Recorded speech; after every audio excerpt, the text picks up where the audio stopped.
"Edward, help!" came from somewhere to the left. A young man sitting on the warehouse steps turned around, nodding to the woman who had called him. "The truck with goods is here. Time to work." Edward. That was his name now, though he couldn't remember his real one. He knew nothing else about himself either, not his age, his parents, or where he came from. A man without a past. 2 years ago, he had found himself on a riverbank near an unfamiliar town. His head was bashed in, his clothes soaking wet, his body freezing. He had tried to piece together who he was, how he had gotten there, what had happened, but nothing came back. His mind was completely blank. The woman who'd called out to him was Helen Moroney. She sold housewares, accessories, slippers, purses, bags and shopping totes. Once a week, when the delivery truck arrived, Edward would unload it for a small fee. It was enough to get by. Helen wasn't the only merchant who needed a strong pair of hands, so the young man never went hungry. Edward lived simply. He had earned everyone's trust and respect over time. When he'd first wandered into the market 2 years ago, nameless and confused, Helen had immediately taken notice of him. She had offered him hot tea and a bun. "Edward, will you help with the paperwork?" Helen smiled as he approached the truck.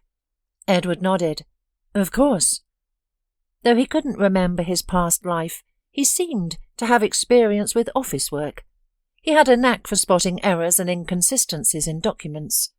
The local merchants had quickly discovered this talent, and now he not only unloaded their goods, but checked their paperwork, earning a bit of extra money. "Thank you, Edward. You're a true friend." Helen often said this to those who helped her. It was one of her characteristic phrases. She was the one who'd given him the name Edward. It had been her son's name. "What happened to you? What's your name?" she'd asked sympathetically when they first met, watching him devour the bun she had given to him. The young man had just shrugged, confused. He still wasn't used to having no memories, and this void terrified him, dragging him into despair. Helen had understood without words. "Have you lost your memory?" "I think so." "My goodness. Would you mind if I called you Edward? That was my son's name." "Okay," the unfortunate man said, and felt relief to have a name at last, even if temporary. At least now he could introduce himself. "What happened to you?" "I don't know. I woke up on the riverbank. Everything before that is blank." "You should go to the police," Helen had exclaimed, wringing her hands. "And maybe the hospital too. That's a nasty bruise on your forehead. You must have hit your head hard." "No, not the police," Edward had cried out in fear. Earlier on that riverbank in the pre-dawn light, he had had the same thought. He'd imagined going into the city, finding a police station, explaining his situation to the officers. Surely they would help him find his family, get him to a hospital where doctors could restore his memory. Everything would work out. The city wasn't far. He'd walked quickly, though passers-by gave him a wide berth, understandably so. He must have been a frightening sight. Wet, sandy, blood on his forehead. He'd entered the police station full of hope, but fled in terror, fearing even worse troubles ahead. A guard had escorted him to the duty officer, who'd listened carefully before stepping out to consult others. Several officers spoke in low voices in the next room, while Edward waited. At first he'd sat calmly, expecting help, but then he had overheard something that chilled him to the bone. They planned to pin a crime on him. How convenient, a suspicious character with no memory. They needed a solution to a serious case that could cost them their positions, and here was the perfect scapegoat, who couldn't even remember his own past. Understanding the danger, Edward had slipped out unnoticed. He'd crept quietly through the corridors, and once outside, ran so fast the wind whistled past his ears. That's when he discovered something about himself. He could run incredibly fast. Perhaps he'd been an athlete. He never knew if anyone had chased him, but he had made up his mind. The police were not an option. A man with no memory or identification was too vulnerable. Better to keep his head down. Edward left the city the way he'd come, deciding to avoid people for a while. He spent the day walking along country roads, staying off the main highway, moving through bushes and fields. Exhausted and hungry, but worst of all, thirsty.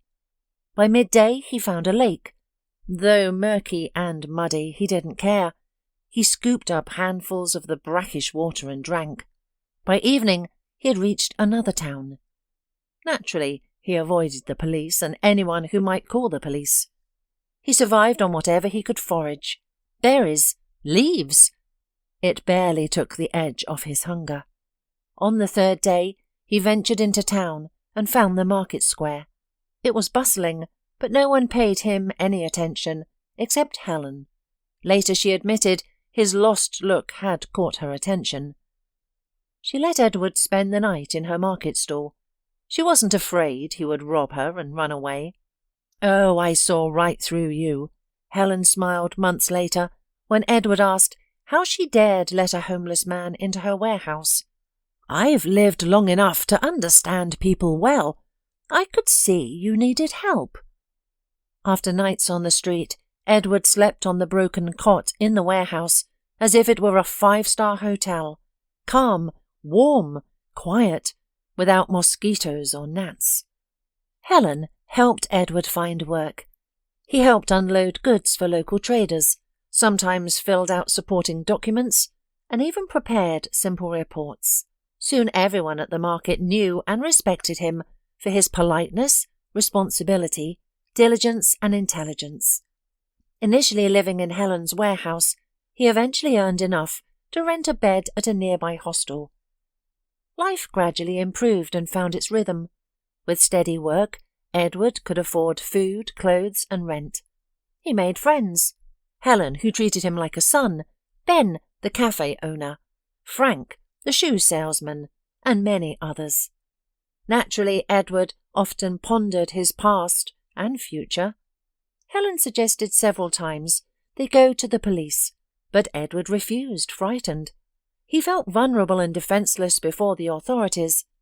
As a man without a name, past, or documents, anything could happen to him. "Well, you just happened to meet one bad officer," Helen would say. "It happens. Not everyone is like that. The police will help you." "No," Edward would insist. He couldn't admit it even to himself, but he feared more than just the police.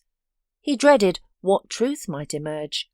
What if he had done something terrible, something irreparable? Perhaps it was better not knowing.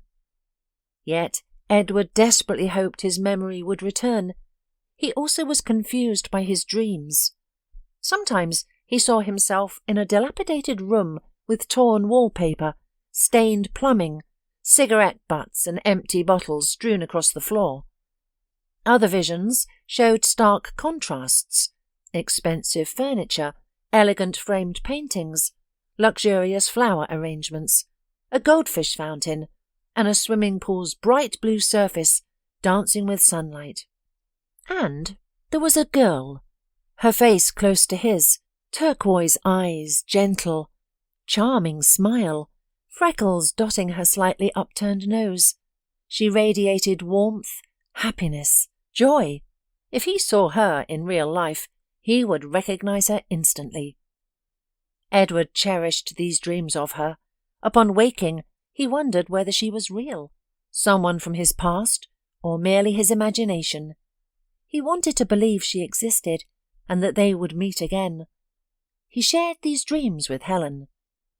"You're an interesting person," she would say, shaking her head. "Who knows what your past holds? These dreams of both squalor and luxury. Where's the truth? Where's the fiction?" Helen often insisted someone must be searching for him. "Young, handsome, clearly educated. You must have family. They're probably worried sick. A missing person, and you're refusing to go to the police. It's not right. As for the girl, she is your first love," she declared confidently. "You never forget your first love. Everything else might vanish from memory, but her face remains. Perhaps she's waiting too, worried, suffering. Edward knew much about Helen's life as well. She had gradually shared everything with him. Natural, given how much time they spent together working and talking. They both needed this connection, this acceptance. Helen had lost her parents early, while still studying foreign languages at college. Helen always dreamed of working in a school, teaching children and inventing new, more effective ways of teaching. Everything in her life was good, cosy, measured, planned. Her mother and father doted on their daughter and supported her in all her endeavours. And then came the disaster. A fire in their wooden cottage. At that time, Helen was in college studying, so she survived. It was hard for her to be alone, without loved ones and relatives nearby. She had to transfer to the correspondence department. She needed to work now, to provide for herself. Young Helen got a job as a saleswoman at a local grocery store. She learned to trade, counting money quickly, keeping track of goods, and communicating with all kinds of customers. These skills would prove useful later. At the time, she thought working as a saleswoman was just temporary. Her diploma was not far off. Helen planned to realize her dream of becoming a teacher, and at first she did. Helen graduated from college, got a job at a school, enjoyed the work and found the salary satisfactory. Life seemed to have settled into a comfortable routine. And then came love. He was a prominent, promising young man, already head of department at the plant in his early years. Hard-working, smart. A bit tedious, but that was the price of responsibility and dedication. Nevertheless, Helen fell in love. She knew that next to this reliable man, she would feel secure and cherished. She used her feminine charms and achieved her goal. Peter noticed her. After dating briefly, they began living together in Helen's apartment. It made sense. She had her own place, and she was tired of coming home to empty, cold rooms. Peter, still living with his parents, packed his things and moved in with her. Then came the pregnancy. It wasn't entirely unexpected. Helen had long dreamed of children and family. The news of the coming baby delighted them both. Peter proposed. They married, and soon their son Edward was born. He became Helen's universe. She had never experienced such feelings for anyone before. Peter worked and fully provided for the family. Helen happily devoted all her time to the baby. At their family council, they decided that after maternity leave, Helen would stay home with the child, teaching him, taking him to various clubs, and focusing on his health. Helen welcomed this arrangement. Though she had enjoyed working, combining school and motherhood would have been challenging. She didn't want to shortchange Edward. He was growing so fast, with so much to learn. Money wasn't a concern. Her husband provided more than necessary. It was the happiest, most carefree time of her life. She had everything: a reliable, decent husband, an adored son, and prosperity.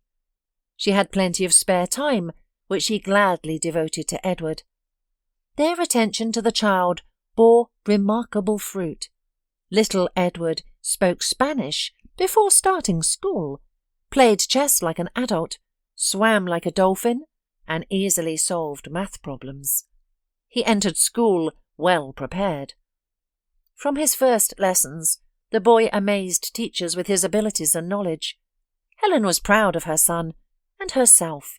She had raised such a remarkable boy.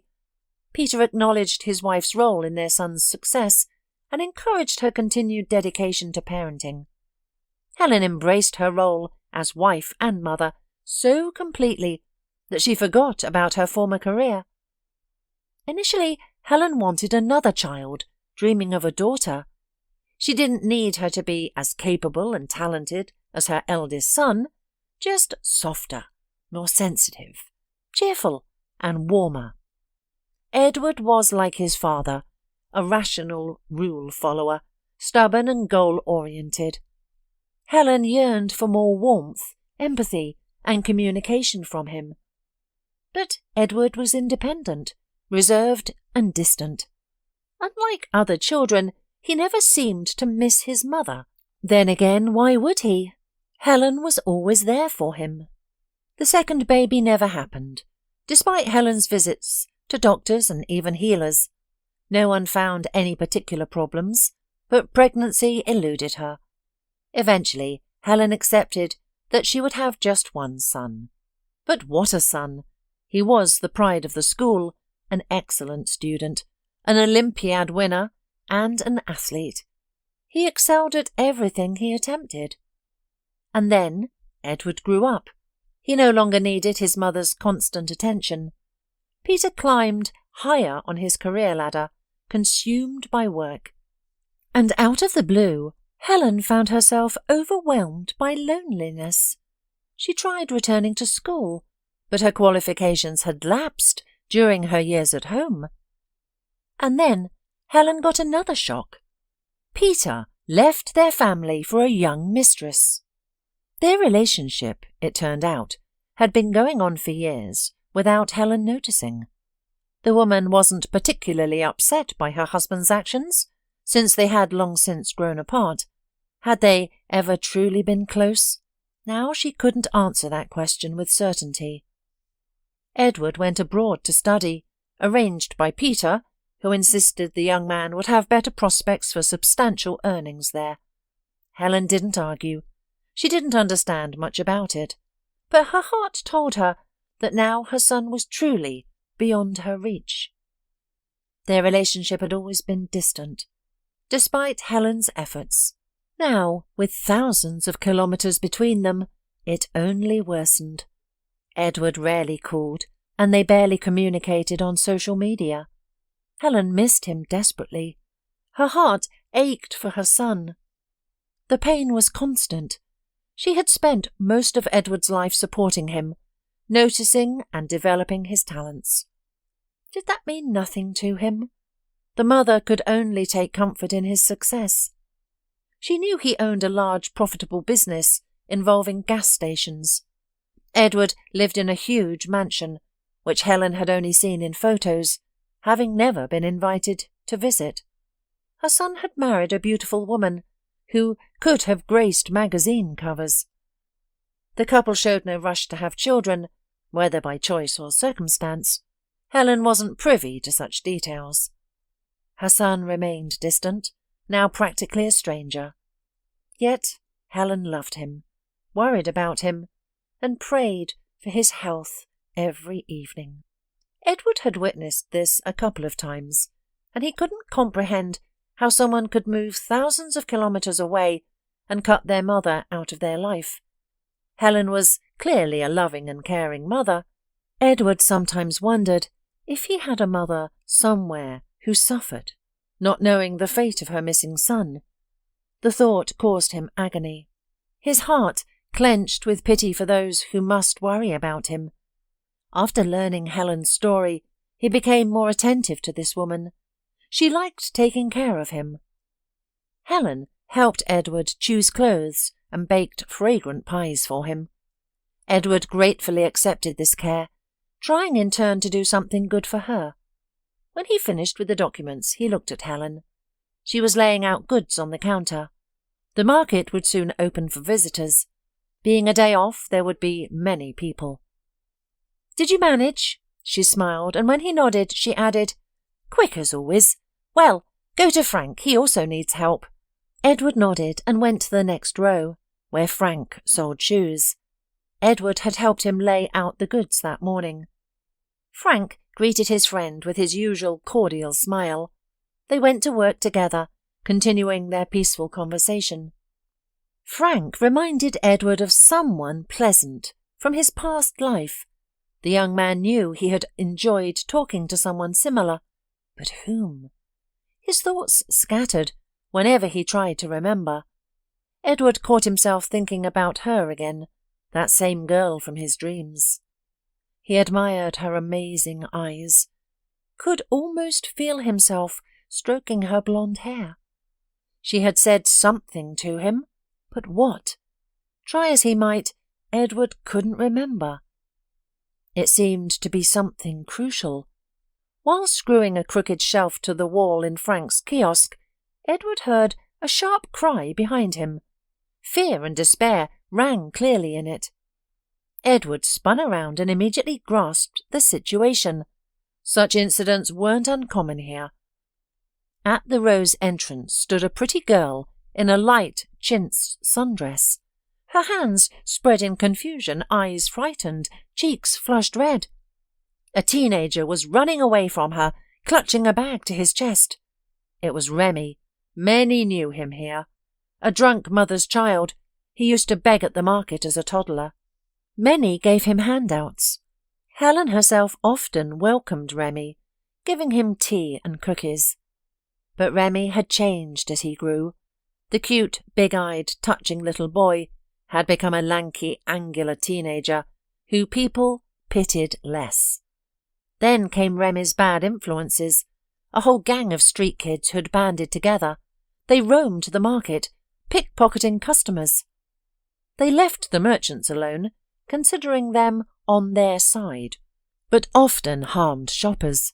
They hadn't been around for a while because the police would crack down on these teenagers, occasionally raiding the market. Now they were back, and Remy, completely lost, had snatched a bag from this young, defenceless girl. Without hesitation, Edward rushed after him. He needed to return the girl's bag and set this young troublemaker straight. If Remy didn't change course, he'd soon land in jail. His whole life would be ruined, though maybe there was still hope. Remy skillfully manoeuvred between rows and stalls. He knew the market like the back of his hand, but so did Edward, who stayed right on the boy's heels. Remy vaulted over the low fence, separating the main market from the warehouses. Edward followed, catching up with the teenager in the alley and restraining him. Edward was a good runner. He had discovered that during his first day of wandering, fleeing from the police station. "Take off your hands!" Remy squirmed on the ground, but Edward held him firmly. "Give me the bag," he ordered, panting from the chase. Remy reluctantly obeyed. "What are you doing?" Edward released the boy, who made no attempt to flee. He stood up, looking guiltily at Edward. "I'm out of cigarettes, and I'm hungry as well." Remy sniffled. "The market director offered to send you to boarding school. Why did you refuse? It's a secure future. Why would you rather waste your time on the street?" "I'm not interested in marching in line, breathing on command. No thanks." "Okay, go," Edward said, ruffling Remy's hair. He felt no anger toward the boy, understanding his difficult circumstances. Remy might have been better off in an orphanage as a small child. Perhaps someone would have adopted him, raised him properly. Instead, his alcoholic mother had raised him, or rather neglected him, while drinking away his child support. The boy had grown like a weed, left to his own devices from an early age. He'd eventually landed in an orphanage as a teenager, but couldn't bear the rigid structure, and ran away. He'd joined other street children like himself, forming a real gang. Edward knew Remy's story was unlikely to end well. With the purse in hand, Edward hurried back to where the confused girl waited. Her face lit up when she saw her seemingly lost possession in Edward's hands. A small crowd of sympathizers had gathered around her. "Here you go," Edward said, handing over the bag. "The boy got away, threw your purse and jumped the fence. Just some kid." The girl looked at Edward with tear-dampened eyes and a smile. Then she opened her purse and began checking its contents. Edward realized she was making sure nothing was missing. Finding her money intact, she sighed with relief. "Thankfully he didn't take anything. I don't know how to thank you. It wasn't even my money. It would have taken forever to repay." Edward smiled, noticing for the first time how incredibly beautiful she was, somewhat resembling the young woman from his dreams. "A simple thank you is enough," he smiled. "No, that won't do. Let me at least buy you coffee. You worked so hard helping me." Edward agreed, simply because he liked her. Her simplicity, naturalness, sincerity. She was lovely. Walking to the coffee shop at the market's far end, they chatted and introduced themselves. Her name was Claire. Edward thought the name suited her perfectly. She'd recently started working as an au pair in a wealthy people's house. She enjoyed the work, and the salary made her even happier. "It's so beautiful there," the girl chirped, her eyes burning with admiration. "Imagine a huge garden with statues, a small fountain, and a huge pool in the front yard. And the owners let me swim there in my spare time. It's just marvellous." Claire had come from the countryside to the city for college. Unfortunately, her parents couldn't support their daughter in the city, so she had to transfer to a correspondence course and look for work. She took jobs as a waitress in a cafe and a cashier at stores. Though the money was little, she had to work from morning till night. She had no energy left to study. Then her friend happened to find some job listings online that Claire hadn't considered before. Positions for maids and household helpers. The work was familiar and not difficult, but the salary was much higher than what cafes and shopping centres offered. The living conditions were like something from a fairy tale. Claire was delighted with her employers. They paid well and didn't fuss over small things. Today was Claire's first solo trip to the market. She was given a substantial amount for groceries, since there had been a recent tragedy in the family. The mansion's owner's mother had died. They needed to organise a memorial dinner for many guests, which explained the impressive sum in her purse. Then came trouble. A thief spotted her in the crowd and snatched her bag. While Edward chased after him, Claire sobbed, terrified about repaying the owners. Fortunately, everything turned out fine. "And what do you do?" she suddenly asked. "Me?" Edward shifted uncomfortably. "Well, just odd jobs at the market, part-time." "You work and study?" Claire pressed. "Well," Edward hesitated, wondering how to answer. Should he tell her the truth, that he remembered nothing of his past and survived on casual earnings? "Don't want to answer?" Claire had been so open with him that Edward decided to be honest too. "You know, I don't remember much about myself." "How is that possible?" "As you see, it's possible." Edward gradually shared his story. It was surprisingly straightforward, and the girl listened, occasionally gasping in amazement. "Well, wow!" Claire exclaimed when he finished. "Your life could be a TV series." "Yes, but the ending's still open. I still don't know who I am or where I'm from." "You need money," she said confidently. "Then you can hire private detectives to find out, since the police won't help." Edward nodded. He'd thought of this himself and had even checked detective rates, but couldn't afford them so far. "And you know what?" Claire's eyes suddenly sparkled. "I have an idea. The house where I work needs a gardener. Nothing complicated. They'll explain everything. Why don't you try for the position? The pay should be decent. You could save up for detectives in a few months. What do you think?" "What's there to think about?" Edward replied. "Maybe it really is fate." "That's great!" Claire beamed. "I'll arrange everything now. We'll take a cab there right away." "Really?" "Good," Edward nodded. "Let me help you. I know everyone here. We'll get the best quality items and save money too." They finished shopping quickly. Edward carried the heavy bags to the cab, wondering how Claire's employers expected such a delicate girl to manage alone.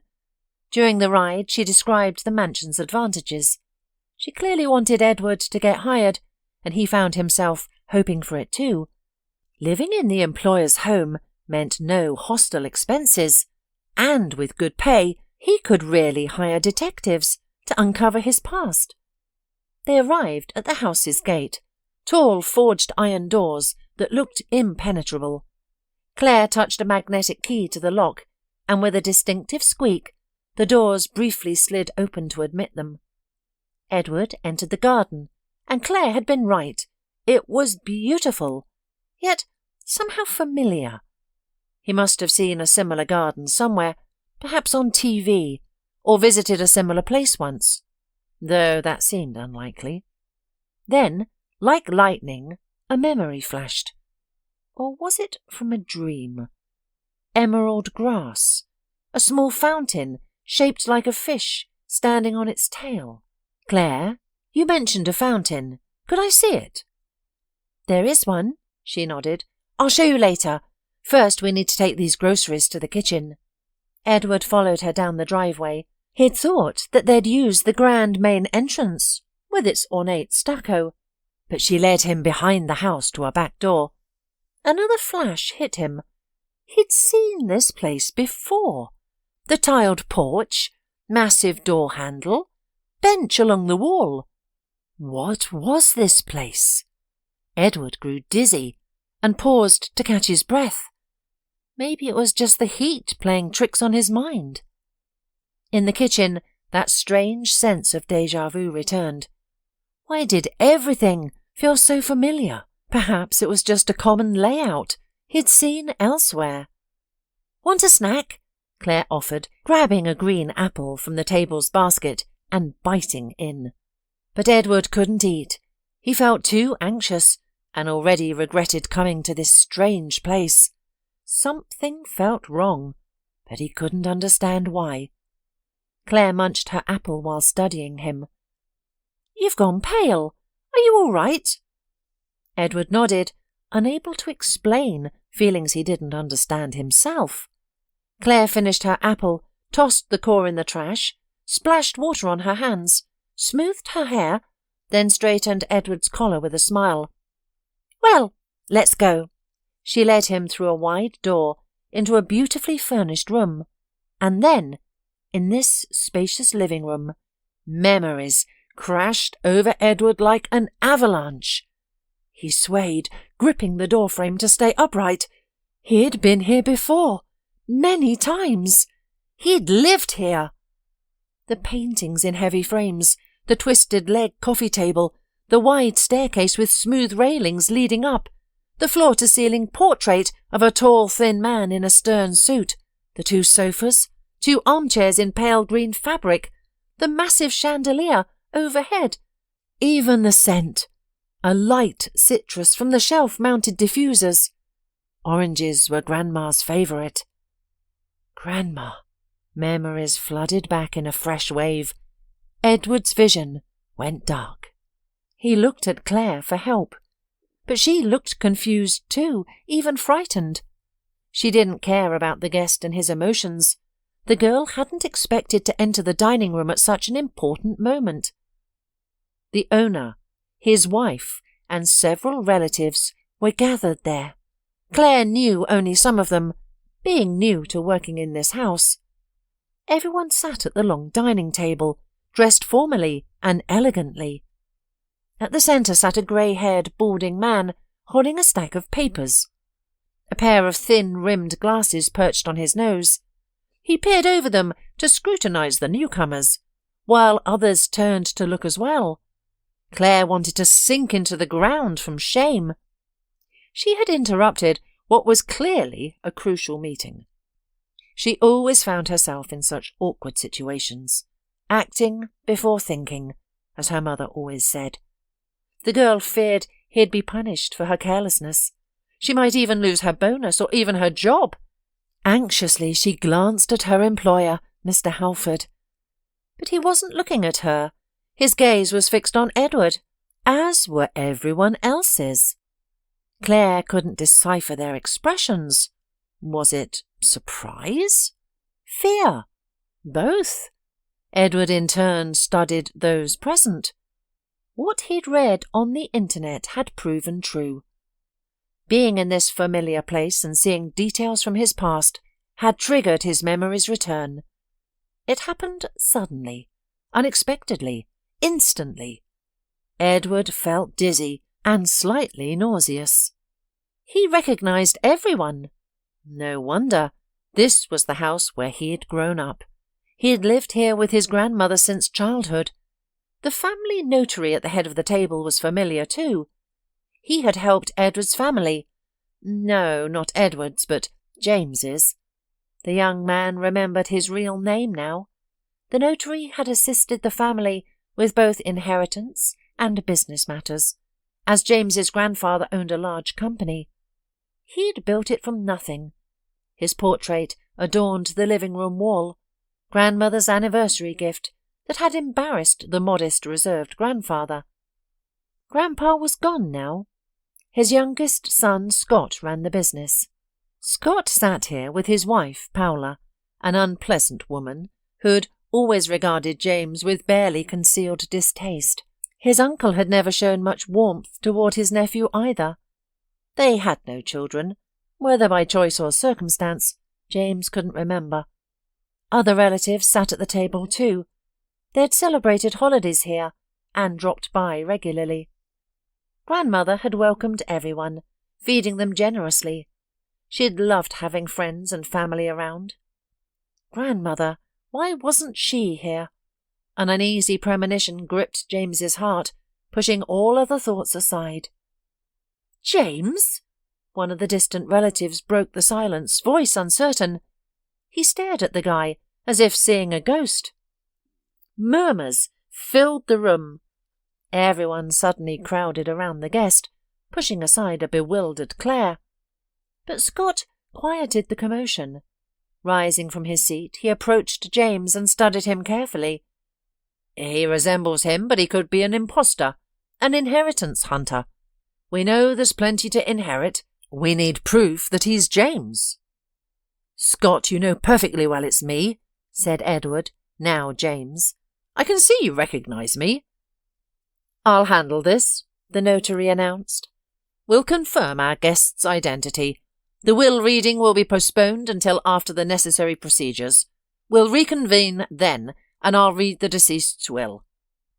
The words, "the deceased," cut through James painfully. Though he understood what had happened, he refused to believe it, afraid to ask the specific question. The flood of memories and emotions overwhelmed him. His breathing became laboured. Black spots danced before his eyes. Then came a voice. "James?" It was a familiar, beloved, dear voice. Someone pushed through the crowd of relatives, and he finally saw her. The girl from his dream. Turquoise eyes, blonde hair. He remembered her name. Celine. Her maid's uniform accentuated her graceful figure. Despite everything happening around him, James couldn't help but admire her. Celine smiled, her eyes bright with joy.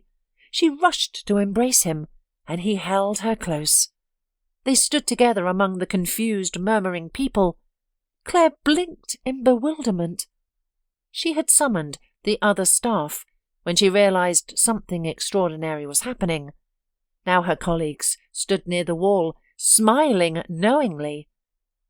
"James is back," the cook explained. "Mrs. Halford's only grandson. A good lad. Everything will be right now." "James? That James?" Claire spoke in shock. She knew about the missing grandson of the lady of the house. "So I found him?" James sat in his grandfather's office, reviewing financial reports. Much work lay ahead. Scott had managed the business during his absence. Though James had missed much, he caught up quickly. He had always had a sharp mind and proper education, thanks to his grandparents' efforts. He had always known he was the son of their firstborn, Adam. James remembered his father as well as his mother, poorly. Both died when he entered conscious age. The thing is that Adam, he did not want to study. Unlike his parents' expectations, Adam never dreamed of taking over his father's business. Instead, he chose a carefree life of partying with friends. During his teenage years, he began running away from home, falling into bad company, drinking, committing petty theft, and living for daily pleasures. All of this attracted and enticed Adam, bringing him joy. His friends were just like him. His parents, seeing their eldest son heading down a dangerous path, tried desperately to save him. They placed him in clinics and sent him to long-term rehabilitation, but nothing helped. A person's nature cannot be changed. Yet despite his troubles, Adam remained kind-hearted, warm, responsive and cheerful. Though he caused his parents endless worry and heartache, they loved him deeply. Every reunion with their wayward son brought them joy. He was like a ray of sunshine for his mother and father. Meanwhile, the younger son, Scott, was the perfect child. He studied diligently, obeyed his parents in everything, and hoped to eventually take over his father's company. That would likely have happened. The company founder would have left the business to his reliable and sensible younger son. But then one day, Adam appeared at home with a baby in his arms. He looked confused and frightened. "This is my son," said Adam, gesturing to the child. "His mother has died. I don't know what to do. I'm scared. I'm afraid I won't be able to keep him safe." His parents hadn't even known their son was married. Yet they welcomed their grandson with open arms and loved him dearly. The boy seemed to inherit the best qualities from his relatives. He grew up kind, sensitive, caring and cheerful like Adam, while also being organized, responsible and intelligent like his grandfather and uncle. Adam died shortly after, falling under a bus while drunk. His parents mourned their eldest son deeply. Despite his choices, he had been their joy and their happiness. Despite this difficult time, having James was their saving grace. They raised their grandson with love and acceptance.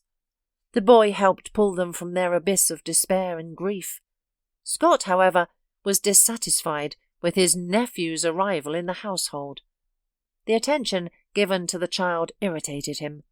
Later, when James grew into a serious and promising young man, Scott grew worried. His father increasingly spoke of putting James in charge of the company. "Scott, you're already established, with a good job and everything you need. The boy's an orphan. He needs to find his footing in life. I think he should take over the company when I'm gone. He'll do well. The kid has a golden touch." The man died of a heart attack, while James was still in high school, too young to run the business. The company passed to his wife, though she was only a nominal holder. Scott took control. He tried convincing his mother to change the will in his favour, but she had other plans. The elderly woman visited the family notary to draft her will. Her age was advanced, her health failing. The will, however, didn't match Scott's hopes. His mother honoured her late husband's wishes and left the business to her grandson. She also bequeathed the house to James. Scott received a substantial bank account, shares and a large apartment in the city centre. But none of this interested him. Scott wanted the business, the enterprise he'd grown attached to and considered practically his own. It seemed James would inherit everything once he finished his education and was ready. This thought infuriated Scott. He hated his nephew. He hated that James was born, that he'd captured his parents' love, that he'd become his main rival and competitor. James studied at the Economic University, graduating with honours, which delighted his grandmother. She even hosted a banquet at home, inviting all the relatives to celebrate. She was immensely proud of James. That evening, Scott wore a sour smile and glared at his nephew with hatred. His wife, Paula, had to elbow him when he looked at James with 2 noticeable daggers. But by then Scott had made up his mind. He wouldn't let this upstart take what he considered rightfully his. James should never have existed in the first place. Scott would correct that mistake. Celine, the young maid, noticed the hostile looks Scott gave his nephew throughout the evening. Being naturally sensitive and observant, she warned James about potential trouble, but he just smiled, embraced her and kissed her. You worry too much, James said, stroking Celine's head. Don't be afraid. You have nothing to fear when you're with me. Everything will be fine. Celine relaxed somewhat. James's words always soothed her. The young au pairs and the owner's grandson had fallen for each other at first sight. Celine had arrived nervous, trembling and shy. A village girl studying in the city, she needed part-time work, a common situation. James, home from the capital on vacation, saw the new maid and instantly knew it was fate. One look was all it took. He was thunderstruck. Such things, it turned out, weren't just for movies and books. They understood each other instinctively, felt connected even at a distance, missed each other constantly, and exchanged endless messages and photos. Their love was pure and strong. His grandmother was delighted. Celine is a wonderful girl, tender, devoted, loving and caring. You'll be happy together. Just finish university first. You'll be head of the family soon. You need to be able to provide for your family. James agreed with his grandmother. Though separation during his studies was difficult, they managed. They stayed in constant contact and cherished their reunions. After graduation, James returned home and began learning about the company. He would soon replace his uncle as general director. He could see how uncomfortable this made Scott. His uncle had never liked him. But James had always wanted a good relationship with him. As a child, he'd tried hard to win over Scott and his wife, Paula. But it was futile. They regarded him with coldness and even disgust. That fateful evening, James received a text message from an unknown number. Come to the river under the old bridge in the evening. There's a surprise waiting for you. James smiled, figuring it was Celine. They often arranged surprises for each other spontaneously. He had been thinking about proposing to her for a long time, wanting to make it something special. Celine was just like that too, always planning something unexpected. Now she was mysteriously asking him out on a date. But it wasn't Celine who met him in the evening twilight under the bridge. What happened next was something James wished he could forget, but couldn't. Scott was there with two muscular men whose stern faces showed no emotion. James instantly understood the situation and knew he was helpless. Here's my good-for-nothing nephew, Scott said with a sneer. How I've hated you all these years. Why? Because you existed. My parents preferred Adam at first, despite his awful behaviour. I worked so hard to earn their love, and they loved both sons. Differently.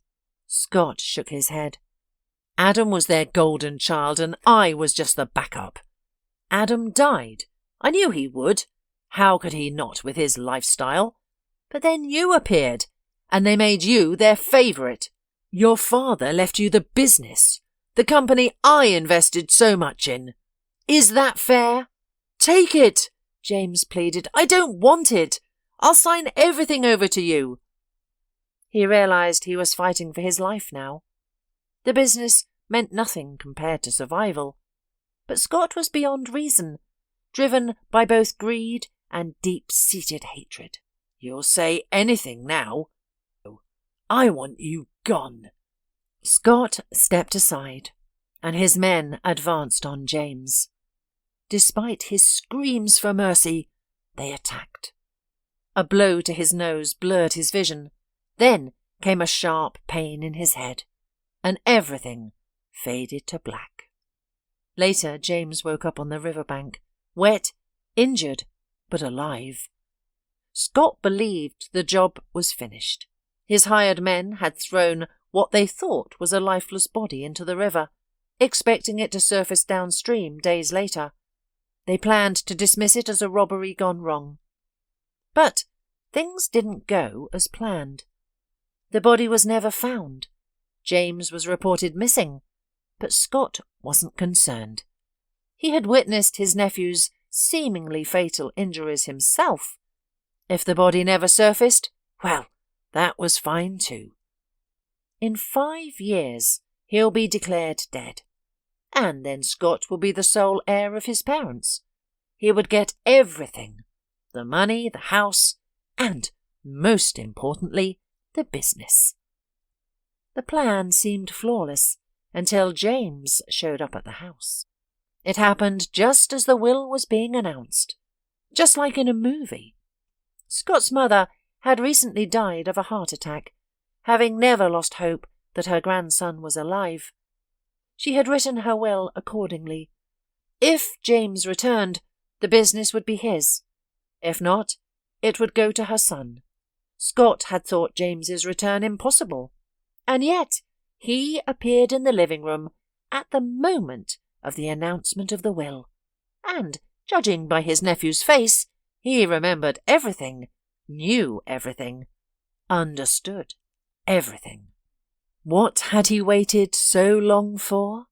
Later, Scott learned that all this time James remembered nothing about himself, led a life almost like a bum.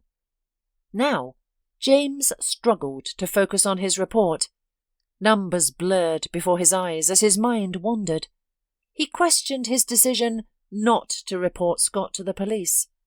Instead, he had let Scott go with his inheritance, agreeing that he would start a new life far away and forget everything, or face police investigation and prosecution. Scott had agreed and left, but would he keep his word? James sighed. Living with the knowledge that someone harboured such hatred toward him was unsettling. Yet he had many people who loved him, though he couldn't bring his grandmother back, and it pained him that she died never knowing he was safe. He had Celine. They would marry soon, and also he was going to repay everyone he knew who had been kind to him all this time. Claire, Remy, Frank, and of course Helen. James appreciated their participating in his life and realized how fortunate he was.